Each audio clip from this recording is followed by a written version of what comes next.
ആർക്കാ നോമ്പില്ലാത്തവിടെ?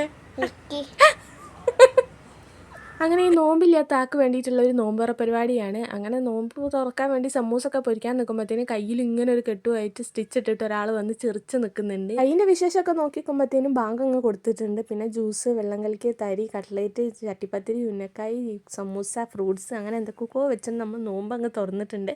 പിന്നെ അത് കഴിഞ്ഞ് കുറച്ച് കഴിഞ്ഞപ്പോൾ തന്നെ മമ്മി ചിക്കനൊക്കെ പൊരിക്കാൻ ഇട്ടിട്ടുണ്ട്. ദമ്മൊക്കെ പൊട്ടിക്കുന്നുണ്ട്. കാരണം ഇന്ന് ഇവരൊക്കെ തിരിച്ചു പോവാണ്, ആരും നിൽക്കുന്നില്ല. അതുകൊണ്ട് പിന്നെ വേഗം വേഗം പരിപാടി കഴിച്ചിട്ട് ഇവർക്ക് രാത്രി ആകുമ്പോഴത്തേനും നേരം വൈകുമ്പോഴത്തേനും വേഗം വീട്ടിലെത്തണമല്ലോ വിചാരിച്ചിട്ട് മമ്മി വേഗം ദമ്മൊക്കെ പൊട്ടിച്ച് സെറ്റ് ചെയ്ത് വെക്കുന്നുണ്ട്. ഇന്ന് സ്പെഷ്യലായിട്ടൊന്നുമില്ല, ബീഫ് ബിരിയാണിയും ചിക്കൻ പൊരിച്ചതും മാത്രം വെച്ചിട്ട് ഒരു കുട്ടി നോമ്പാണ്. കാരണം നമ്മൾ വീട്ടിലുള്ളവർ മാത്രമേ ഉള്ളൂ.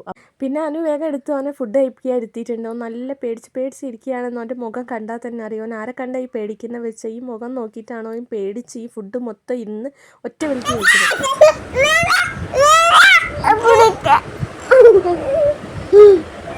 ഫുഡ് കഴിച്ച് എനർജിയൊക്കെ കയറിയപ്പോഴത്തേന് ഇവാൻ്റെ മൂടങ്ങ് മാറി. ഇവാനുമായിട്ട് ഭയങ്കര സ്നേഹപ്രകടനങ്ങളിൽ എന്നെ രക്ഷിക്കുകയെന്ന് പറയുന്നതിന് ഞങ്ങൾ നേരത്തെ കണ്ട്. പിന്നെ കുറച്ച് നേരം ഞാൻ അവളെ കൂടെ കളിച്ച് കഴിഞ്ഞ് ഓന് സങ്കടം വെച്ചിട്ട് ഓൻ്റെ കൂടെയും കുറച്ച് നേരം കളിച്ച്.